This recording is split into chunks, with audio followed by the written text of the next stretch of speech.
مثلا جو اٹ کا اسٹیج ہوتا ہے وہ ڈومیننٹ ہوتا ہے، جیسے آپ نے دیکھا ہے کہ جب ایک بچے کو ماں کا دودھ نہ ملے تو وہ رونا شروع کر دیتا ہے، اس کو کوئی کھلونا نہ ملے تو وہ مچلنا شروع کر دیتا ہے، زمین پہ پیر مار رہا ہوتا ہے، اچھل کود کر جو ہے وہ اپنے غصے کا اظہار کر رہا ہوتا ہے۔ تو سوال یہ پیدا ہوتا ہے کہ اس انفینسی میں جب اس کی جو بنیادی طور پہ نفسیات ہے وہ امیجیٹ گریٹیفیکیشن آف وشز ہے، وہ کیسے ایک نئے سسٹم کی بنیاد رکھ دے گا، جس نئے سسٹم کے لیے آپ کو انتہائی سوچ و بچار چاہیے، فکر چاہیے، انتہائی آپ کو وزڈم چاہیے۔ وہ وزڈم تو آپ میں ڈیولپ نہیں ہوگی۔ اب آپ بچے کو خالی یہ کر کے کہ وہ ایک نئی چیز کا سمبل ہے، اور خود یہ زراتشترا میں اس نے ایکسپلین نہیں کیا کہ وہ اوور مین یا اوور مانچ یا سپر مین کس طرح کا ہوگا، اس کے خد و خال اس نے بیان نہیں کیے۔ تیسرا جو ایک ریٹروگریسو ایلیمنٹ ہے، جب نشتے دوسروں پہ تنقید کرتا ہے کہ جی وہ فیٹلسٹک ہو جاتے ہیں، وہ اپنی تقدیر پہ جو ہے وہ بھروسہ کرنے لگتے ہیں، اور وہ جو بھی ان کی صورتحال ہے اس میں وہ خوش رہتے ہیں، لیکن اس کا خود جو ایمر فاٹی کا تصور ہے، ایمر فاتی یا ایمر فاٹی کا جو تصور ہے وہ بڑا فیٹلسٹک ان نیچر، وہ لیٹن ورڈ ہے جس میں لو آف فیٹ کے حوالے سے کہ جو بھی آپ کی قسمت ہے آپ اس سے محبت کریں۔ دس اسپیک زرتشترا میں جب وہ ڈیمن کی بات کرتا ہے تو ڈیمن ایک سچویشن یہ دیتا ہے کہ فرض کریں کہ آپ کی زندگی جو ابھی ہے یہ بار بار اسی طرح آتی رہے اور ان نمبرابل آف ٹائم آتی رہے، تو اس میں نشتے یہ کہنے کی کوشش کر رہا ہے کہ آپ کو صرف اس وقت ہی اس ڈیمن کی بات کو یس نہیں کرنا چاہیے جب آپ کی زندگی اچھی ہو، جیسے آپ کی یہ زندگی اچھی ہے اور ڈیمن کہہ رہا ہے کہ اگر اس طرح کی اچھی زندگی بار بار آتی رہے تو کیا آپ آئیں گے؟ تو نشتے یہ بتانے کی کوشش کر رہا ہے کہ اس میں صرف آپ کو اس وقت یہ نہیں کہنا چاہیے کہ میں بار بار آؤں گا، بلکہ اس وقت بھی کہنا چاہیے جب آپ کی زندگی میں سفرنگ ہوں، مسائل ہوں، مشکلات ہوں، دونوں طرف کی۔ تو آپ کی اگر زندگی اچھی ہے تو بھی اب یس کہیں، اور اگر بری ہے تو بھی یس کہیں۔ اب سوال یہ پیدا ہوتا ہے کہ جب آپ نے یہ بات کر لی کہ آپ کی زندگی میں اچھائی اور برائی دونوں اور اس کو ایکسپٹ کر لیا، تو بھائی یہ تو مختلف مذاہب بھی کہتے ہیں، یہ کوئی نئی بات تو نہیں ہے۔ بہت سارے مذاہب کے لوگوں کا کہنا ہے کہ اچھی اور بری چیزیں دونوں اللہ کی طرف سے ہوتی ہیں، یا گاڈ کی طرف سے ہوتی ہیں، یا رام کی طرف سے ہوتی ہیں، یا بھگوان کی طرف سے ہوتی ہیں۔ ہندو فلاسفی میں بھی یہی ہے کہ جو جنم آپ کو دے دیا گیا ہے اس کو آپ ایکسپٹ کریں،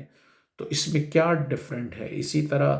کرسچن فلاسفی میں یا کرسٹیانٹی میں بھی ایک یہ طویل عرصے تک تھا کہ بھئی جس طرح آپ کو بنایا گیا، جو آپ کے حالات ہیں بس آپ ان کو برداشت کریں، اور کنگڈم آف گاڈ میں جو ہے آپ کو اس کا اجر ملے گا۔ تو سوال یہ پیدا ہوتا ہے کہ یہ جو امر فاتی کا یا فاٹی کا جو تصور ہے نشتے کا، وہ کس طرح فیٹلسٹک اپروچ سے ڈیفرنٹ ہے۔ نشتے خود دوسرے مذاہب کو اور دوسری آئیڈیالوجیز کو ان بنیادوں پر کرٹیسائز کر رہا ہے کہ وہ ان اے وے دے آر فیٹلسٹک، وہ تقدیر پرستی کی طرف لے کے جاتی ہیں۔ لیکن جب آپ کیمل کی سٹیج میں لوگوں کو بتا رہے ہیں کہ وہ چیزوں کو انڈیور کریں،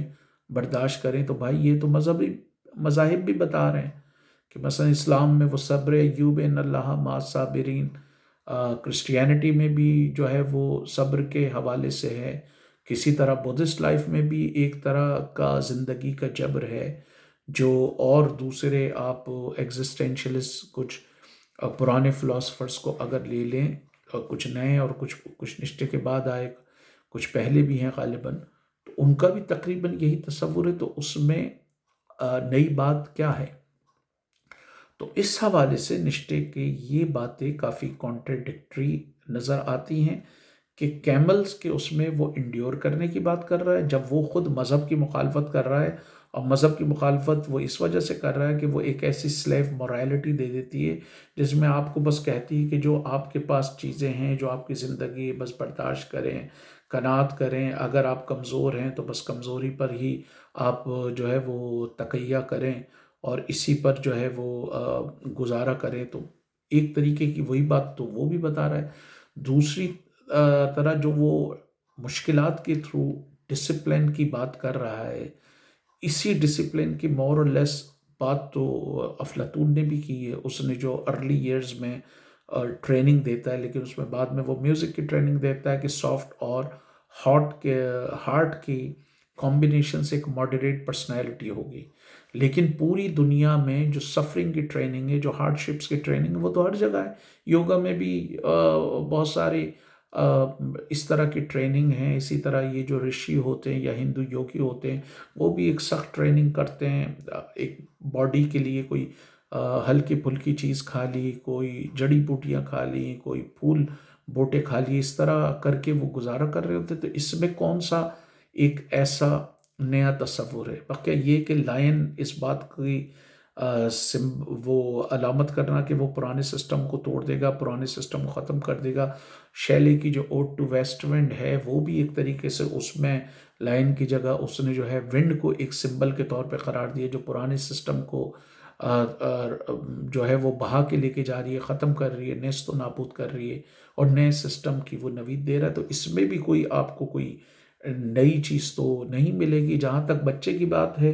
وہ بھی مختلف لوگوں نے مختلف انداز میں یوز کیا ہے۔ روسو نے بچے کو انسانیت کا سب سے سچا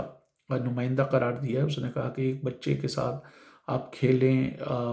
وہ آپ سے نہیں پوچھے گا کہ آپ کس قوم، قبیلہ، ذات پات، رنگ و نسل کے ہیں۔ تو جب انسان پیدا ہوتا ہے، اس کا دماغ پوتر ہوتا ہے، لیکن ادارے اس کے ذہن میں ہلکے ہلکے نفرت ڈالتے ہیں۔ پہلے ماں اس کو بتاتی ہے کہ وہ سید یا غیر سید ہے، برہمن ہے یا کاشتیہ یا شودرا ہے، پروٹیسٹنٹ ہے، رومن کیتھولک ہے۔ پھر اسکول جو ایک ادارہ ہوتا ہے، اس میں رشین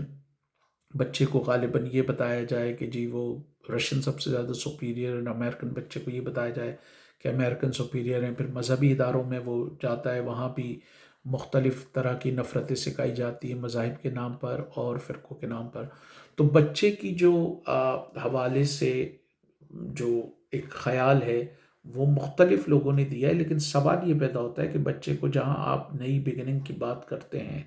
یہ خالی نشتے نئی بگننگ کی بات نہیں کر رہا، بلکہ نئی ویلیوز کی بھی بات کر رہا ہے، نئے کسٹمز کی بھی بات کر رہا ہے، نئے ٹریڈیشن کی بھی بات کر رہا ہے، نئے سسٹم کی بھی بات کر رہا ہے۔ سوال یہ پیدا ہوتا ہے کہ وہ نیا سسٹم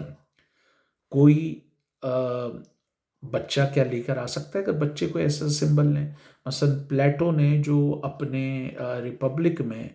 جن لوگوں کو یہ ذمہ داری دی ہے کہ وہ ایک نیا سسٹم ایوالو کریں گے اور وہاں پہ جسٹس قائم کریں گے، اس میں بھائی وہ بچپن سے لے کے 30-40 سال کی ان کو ٹریننگ دے رہا ہے، اور جب وہ اچھی خاصی ٹریننگ لے لیتے ہیں، اس کے بعد وہ سسٹم قائم کریں گے۔ کوئی نیا سسٹم قائم کرنے کے لیے آپ کو جو ہے وہ تجربہ چاہیے، وزڈم چاہیے، دانائی چاہیے۔ وہ دانائی بچے میں کیسے آئے گی؟ دوسری بات جو یہ اسٹیجز کی ہے، یہ بڑی ڈائلیکٹیکل بھی ہے۔ مثلا ہیگل نے یہ ڈائلیکٹیکل، حالانکہ یہ خود نشتے بڑا نفرت کرتا تھا، ڈائلیکٹکس میں یہ ہے کہ یہ جو ہے وہ خیالات کی جنگ بھی ہو سکتی ہے، الفاظ کی بھی جنگ ہو سکتی ہے، کہ جیسے آپ کے ذہن میں ایک خیال آیا، پھر اس کے مقابلے میں ایک دوسرا خیال آیا، ان دونوں خیالوں کے ٹکراؤ سے جو ہے ایک نیا خیال آ گیا۔ یہاں بھی اگر آپ دیکھیں جس طرح ہیگل نے اس کو ایکسپلین کیا کہ مثال کے طور پہ جنگل کی زندگی میں انسان آزاد تھا، لیکن سب ایک دوسرے سے لڑ رہے تھے۔ پھر جی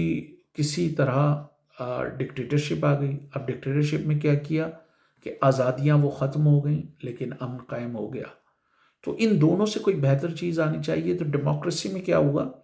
کہ حاکموں کو قانون کا پابند بھی کر دیا گیا کہ نہ ان کے پاس بیجا اختیارات ہیں، لیکن عوام کی مدر پدر آزادی کو بھی کم کر دیا گیا، ان کی آزادیاں بھی قانون کے تابع ہو گئیں۔ تو جنگل کی انفرادیت پسندی اور پھر ڈکٹیٹرشپ کے کمبینیشن سے ڈیموکریسی ماری سے وجود میں آئی، جس میں پچھلے دونوں سسٹم کی جو تھی وہ خوبیاں تھیں اور خامیوں کو انہوں نے دور کر دیا تھا۔ اگر آپ اس میں اب دیکھیں کہ اس میں جو ہے وہ جو کیمل والا سلسلہ ہے وہ ڈسپلن پیدا کر رہا ہے، ہارڈنس پیدا کر رہا ہے، صبر پیدا کر رہا ہے، اور لائن جو ہے پھر وہ پرانے سسٹم کو سے لڑ رہا ہے، روایات سے لڑ رہا ہے. تو پہلے ایک تھیسز آیا کیمل کی شکل میں، پھر اینٹی تھیسز آیا لائن کی شکل میں، اور پھر ان اے وے اگر آپ دیکھیں جو تیسرا اسٹیج وہ بتا رہا ہے، کئی معاملات سے اس میں کانٹرڈکشن ہو سکتا ہے، لیکن یہ جو 3 اسٹیج والی تھیوری ہے that is in essence is dialectical. So یہاں بھی نشتے کا آپ کو کوئی اوریجنل تھاٹ نظر نہیں آتا، کوئی اوریجنل چیزیں نظر نہیں آتی، پلس یہ جو اس کے تینوں خیالات ہیں دے آر ریڈلڈ with contradictions.